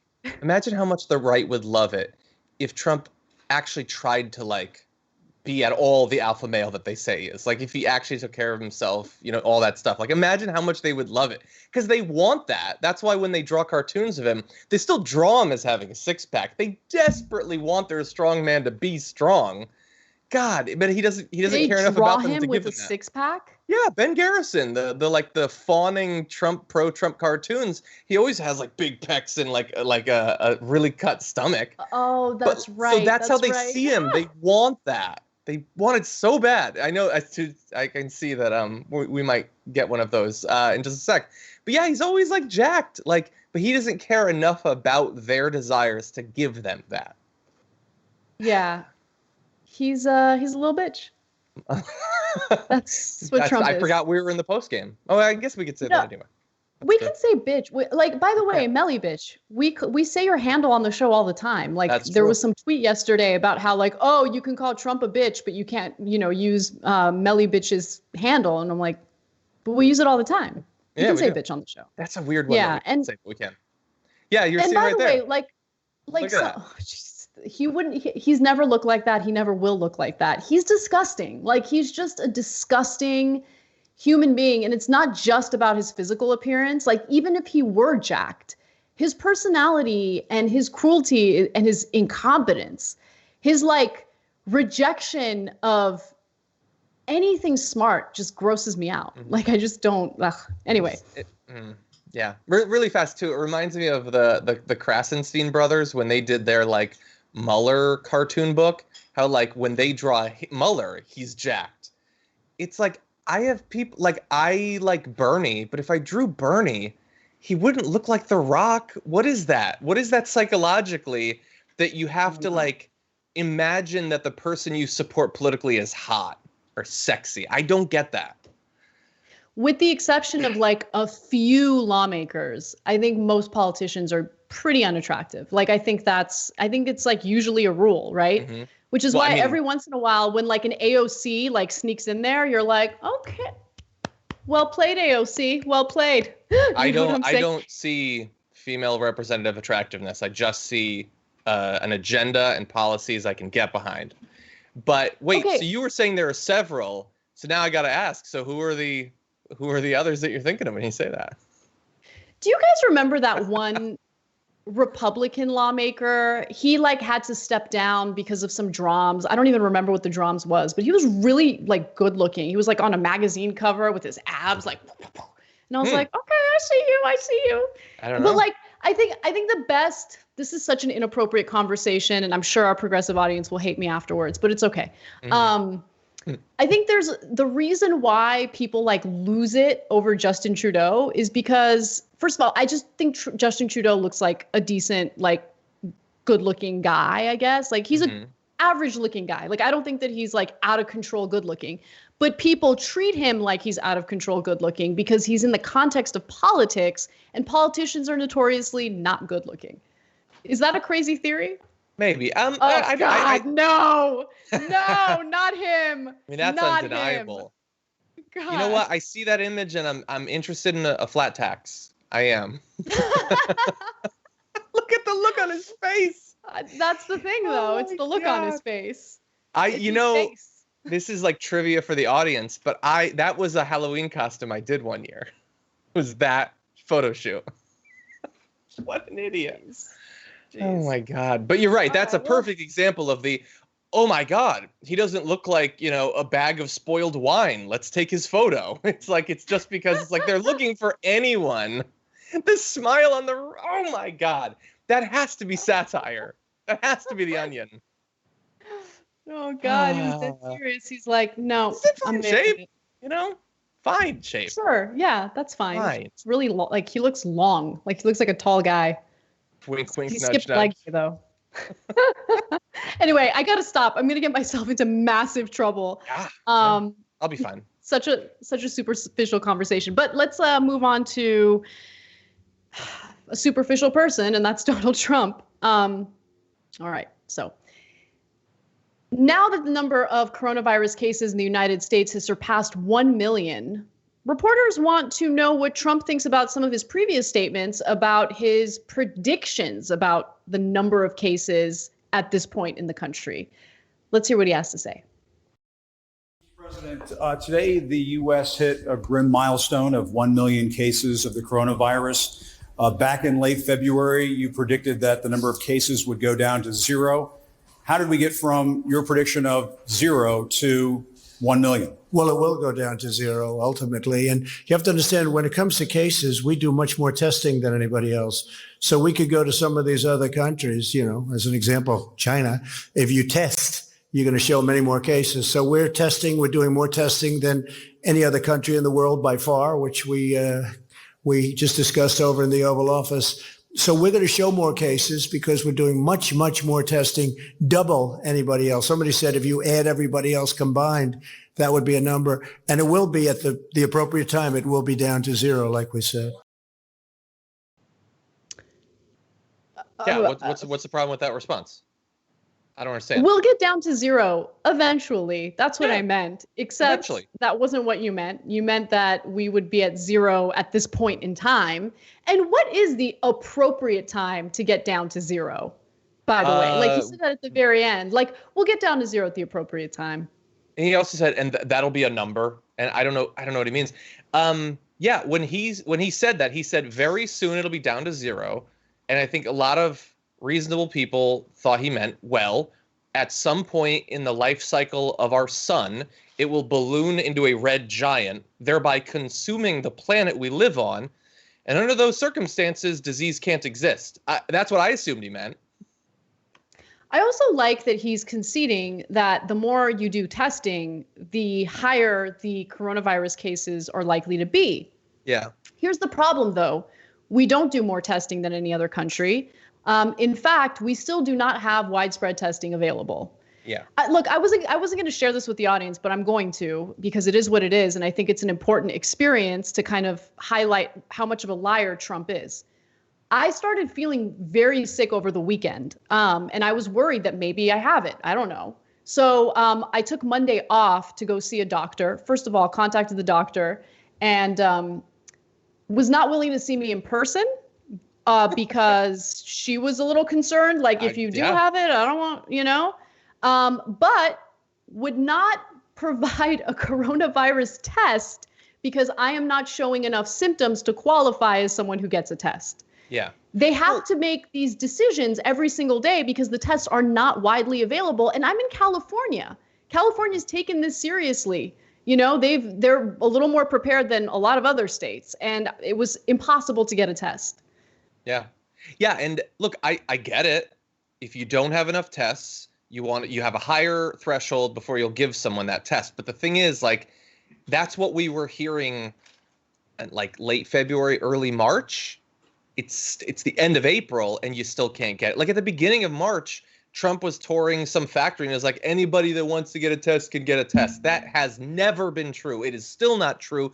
We have no idea when it'll be true that even if you're sick, that you'll be able to get tested, even in an area with a lot of cases. Like LA is not New York, but LA is also not, it's not Utah. Like there's a good number of cases here. You still can't get tested. Exactly. It's just, he is not fit to be the leader of the country. I mean, he's not fit to be the leader of anything. He's not fit to be the leader of his own household, you know? No, And I don't think he is. No, he's not. Definitely not. And he just lies. He just lies every single day. And the thing that frustrates me when I watch these press conferences, aside from his nonstop lying, is like reporters treating him like he's just another president. You know, like, oh, like I get it. They have to show him respect or else he's going to be a baby and he's going to cry and he's probably going to revoke their credentials. Excuse me.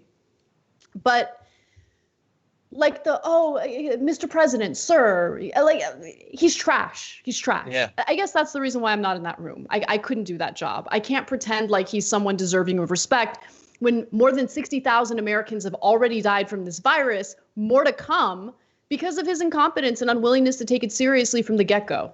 Yeah, and you started off by responding to his talk about testing, and the more testing you do, the more likely you are to both get an idea of how many people are actually tested or actually infected, but also the number will thereby be higher.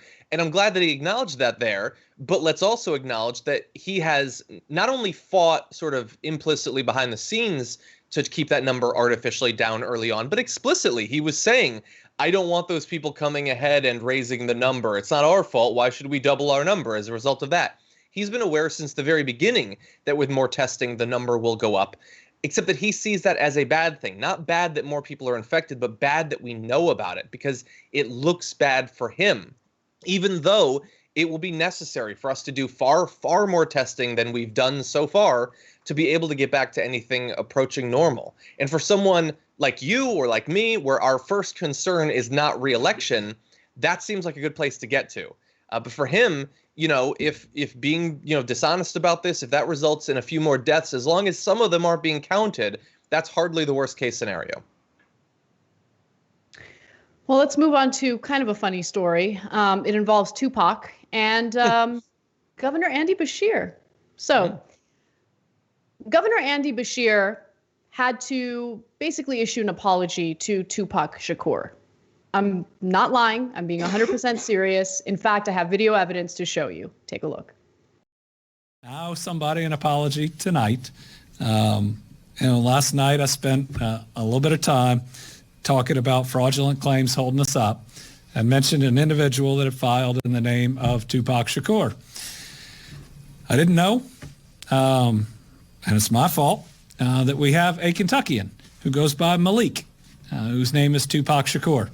I talked to him on the phone today. I apologized. I told him how it happened, but I owned it. It's my fault. He was gracious. I said, I'm sorry if I embarrassed him or caused him any attention he didn't want. He was very kind. He ended the call. God bless. And we're going to make sure that we resolve his claim. Malik, thank you for being so kind. And again, I'm sorry. And also, I want you to know that I ain't mad at you. You know, I just want to make sure that you understand that. What a weird story. I'm glad the guy's getting his help. Yes. Okay. So just some more information about Malik. He does go by Malik, but his legal name is Tupac Shakur.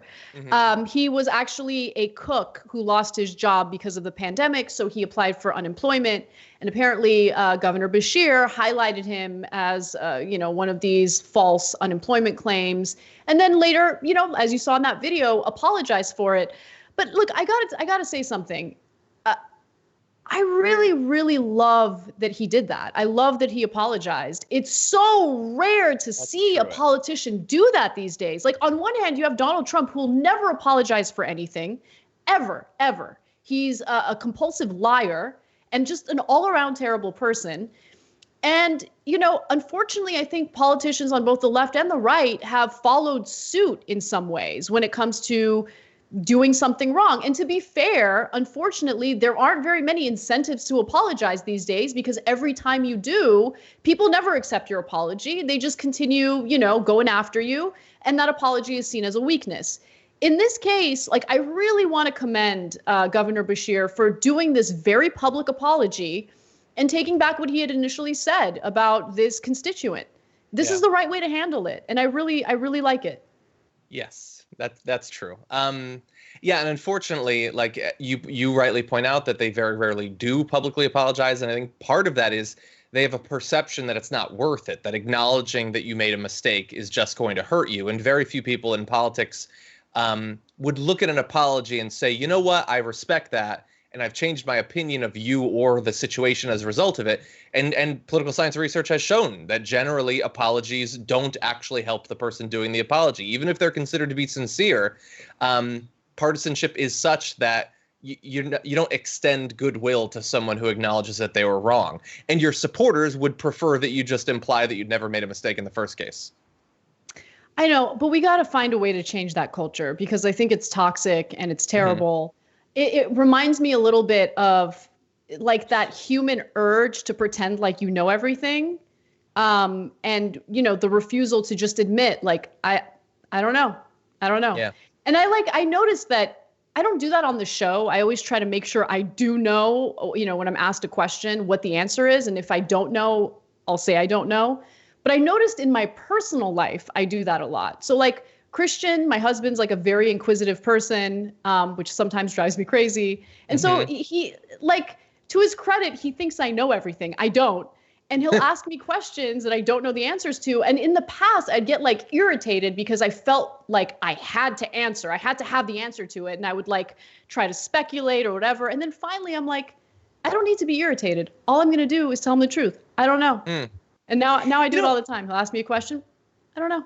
I don't know the answer to that. Yeah, it's freeing to admit ignorance. It is freeing. Trump should try it once in his entire life. Yeah, I get annoyed too if someone asks me a question that I don't. Not that I don't know the answer to, but if there's no reason that I would know the answer, I can get frustrated about that because it's almost like, well, how could you possibly think I'd know that? Clearly you want me to feel stupid. You want me to feel ignorant. So you're just pointing out that I couldn't know. That's probably irrational now that I think about it. Yeah, definitely. Ben used to do that with me early days of TYT when it came to like sports references live on air. And that was when I was not as confident as I am today. And like, I would be mortified if I was asked a question I didn't know the answer to live on the show.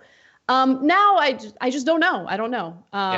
It would be like asking you, John, about music. Like you don't know. So I wouldn't ask you about music. I wouldn't ask you like, hey, did you hear this new album that just dropped? You'd be like, was it Fiona Apple? I haven't listened to that yet. Have you? Neither. No, I've never listened to any of the other Fiona Apple ones. I just happen to be on Twitter, unfortunately, so I found out about it. No, I haven't. I couldn't tell you the last time I listened to any music. Literally any song. A new song. I want to hear that new track. That's what I want.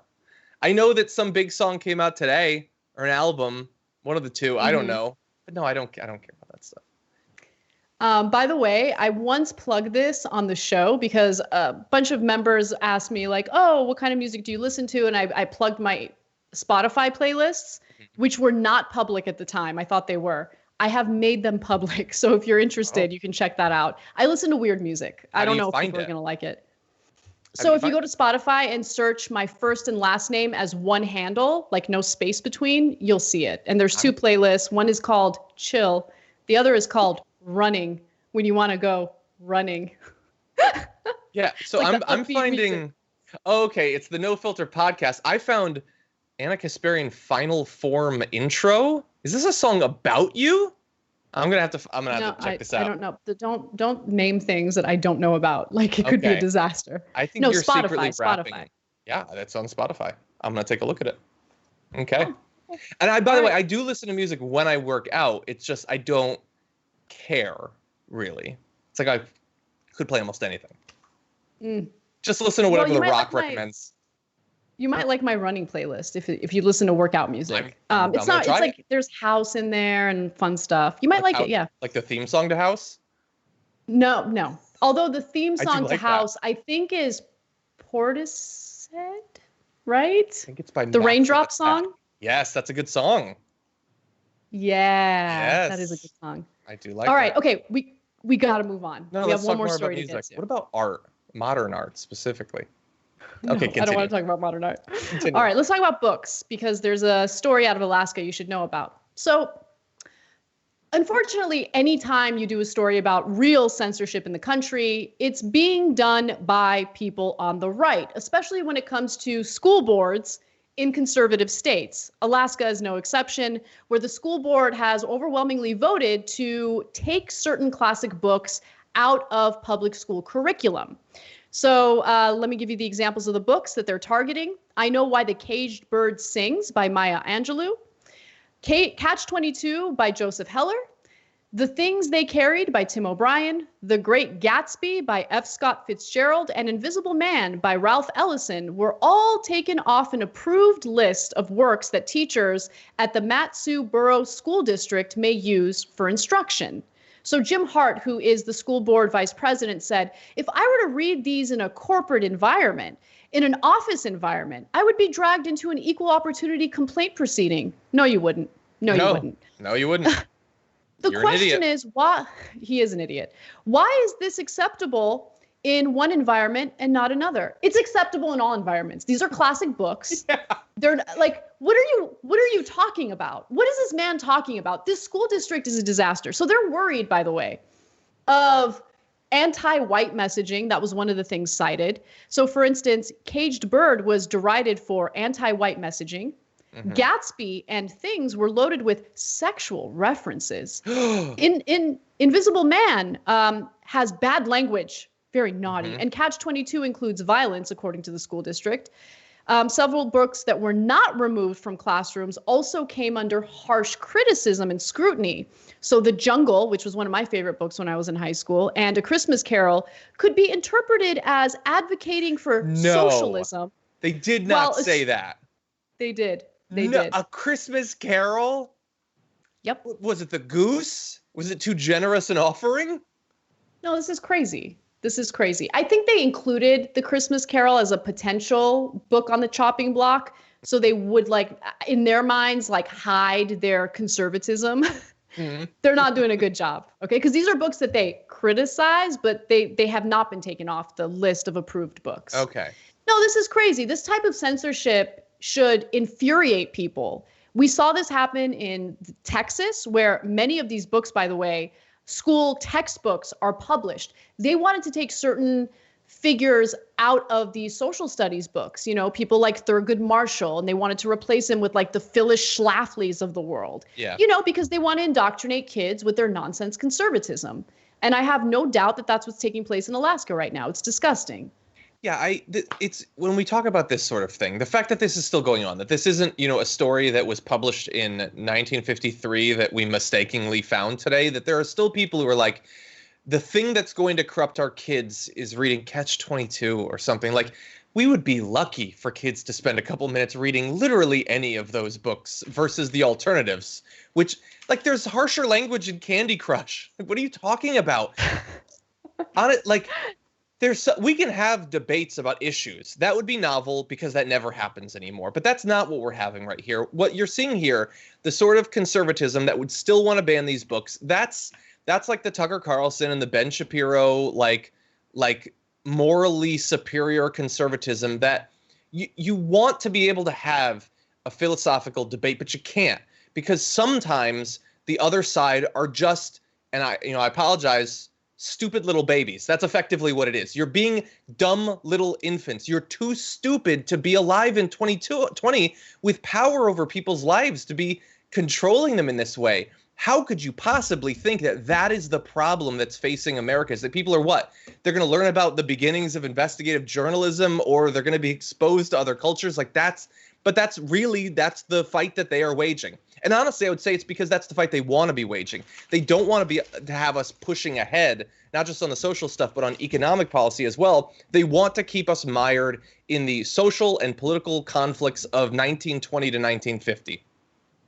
Well, John, I think that your commentary is a perfect segue for the disingenuous nature of the right wing, right? So you mentioned Ben Shapiro. He was one of these, free speech activists who was just angry at the fact that protesters showed up when he would go to Berkeley or wherever to give one of his speeches. And so there's been like this nonsense talking point from right wingers about how, the left wants to do censorship. And these grifters have built entire careers off of this nonsense, right? It's not evidence-based. They don't have any real examples other than people exercising their First Amendment rights in protesting their appearance at a college campus. You can go ahead and speak on that college campus. I will defend that because I believe that that's the right thing to do. But I will also defend students who choose to protest your appearance because that is protected speech as well. I don't agree with violence. I don't condone violence, but the majority of those protesters were peaceful, and Ben Shapiro made a big story out of it. One other grifter, my personal favorite, is Dave Rubin, who literally just published a book about how these bad, naughty lefties are censoring people. They just want to censor ideas. That's like his whole brand, right? So the title of his book is Don't Burn This Book, because he thinks that liberals want to burn books that they disagree with. Except, that's interesting. All the examples that I've seen of censorship toward books has come from right-wingers on school boards. I wonder what he has to say about this Alaska story. My guess is nothing, because homeboy doesn't read, and he can barely write, which was evident in his book. So I want to read you a few excerpts from the Spectator review of his book. This is written by Ben Sixsmith. Don't Burn This Book is not a serious work. It is, in fact, extremely lazy, bearing all the hallmarks of a project that was knocked together over a few wet weekends. The host of the Rubin Report can be an engaging, likable interviewer. He obviously has a knack for setting his guest at ease. Alone, however, he is both less substantial and more grating. I'm not done yet, but I just wanted to get some thoughts from you before I move on. Yeah, no, he's one of the purest grifters out there. He doesn't believe or care if he believes anything that he says. The book is called, it's Don't Burn This Book, right? How badly does he wish that a leftist would burn that book and like put it on Twitter or something? There's nothing he wants more than for someone to burn that book, because what he cares about is not the big ideas. It's about making money and having his name get out there. That is the only thing that he's ever wanted. That is the only reason he does even the small bits of work that apparently went into writing, you know, what passes for a book these days. So let me give you more. If there's one subject you would expect Rubin to be strong on, it is free speech. He has built most of his career on denouncing censorious voices on the left. It seems inconsistent for him to moan about leftists calling people Nazis instead of debating them while dismissing Ilhan Omar's blatant anti-Semitism without so much as explaining what the infamous Squad member said. By the way, he also writes, Rubin wants to offer readers who are disaffected with left-wing ideology classical liberal principles that stand the test of time. He references his classically liberal inspirations, some of history's greatest thinkers, including John Locke, Adam Smith, John Stuart Mill, and Thomas Jefferson. He then proceeds to never mention their works again, let alone discuss them. I think I know why. Because he doesn't know anything about it. I bring all of this up not simply to dunk on Dave Rubin, although that is a fun part of it. No, it's because people should be wary of how people build their careers, what they build their careers off of. This whole like hollow talking point about left-wing censorship has made people ridiculous amounts of money, and there's no substance to it. There's actual censorship happening in this country right now. It happens on school boards that censor books, ban books. It happens when it comes to terrible treatment toward protesters who are part of the BDS movement. Whether you agree with that movement or not is one thing, but we're supposed to have First Amendment protections that allow people to be politically active and share their speech on various political issues. But Rubin has no problem with that. Rubin has no problem with all these book censorships. Just be super skeptical of people like him, because it's all a money-making scheme and there's nothing more behind it. Yeah, super fast on the classical liberalism. No, he really doesn't have an ideology, because you have to have thoughts about these sorts of things for an ideology to spring forth from. And he doesn't, because he doesn't really care about any of this. I've said it before. There was a point when he was affiliated with our network. At the time, I was producing and presenting the Friday Power Panel. And very briefly, we set up a system whereby we would go back, like I would do 1 week, he would do the next week. And then I would do the next week, he would do. It lasted one time because he doesn't know enough about politics to put together and present an hour. He's just not personally invested in it, which is fine. Most people aren't, but he wants to get paid for that. There's a reason all of his shows feature him interviewing tons of people, because then the other people are talking. So he doesn't have to. He can keep talking about big ideas without ever having to actually have any. And that's fine. Some people are just interviewers, but stop talking about ideas if you don't have any ideas to actually put forward. He cares about the money, not about any of the ideology or anything like that. He stumbled into the right. I don't think he has any closer affiliation with them than he ever did with progressivism when he was pretending that he was a progressive. That's where his bread is buttered, effectively. And on the censorship, like, whenever you hear a right-winger talk about censorship, ask yourself, are they actually talking about censorship or are they talking about criticism? Because 99 times out of 100, they're not talking about something being blocked or banned. They're talking about someone else having an opinion about a thing that they said or did. We did a thing about Tucker Carlson on the Damage Report this morning, and it was the same thing. He said it's forbidden to express certain ideas. But he hasn't been forbidden in any way. He's literally on Fox News talking to millions of people as he says that. What he means is he says something and someone else had a thought and expressed it. That's what they don't want. They're not interested in censorship. They're interested in being paid well for their thoughts, which they're always going to be able to do. And they don't even mind the criticism. Honestly, that's what makes it so fake. Their whole thing is that they get attacked by the other side, but they have to pretend that the criticism is a bad thing and that it rises to the level of censorship, even though it never does. That's exactly right. A good place to end it. John, thank you for doing the show with me. It's always a pleasure. Everyone check out Damage Report. I'm sure you already do, but if you don't, you can check it out Monday through Friday in the mornings, 10 a.m. Pacific time, right? Yes. I watch it on the app, but like, oh yeah, religiously. Anyway. No, I do yes, watch it. I watch your show. I watch Old School. I'm really glad Old School's back, by the way. It's really fun. Me too. So definitely check that out too. All right, guys, thank you for watching, and we'll see you tomorrow.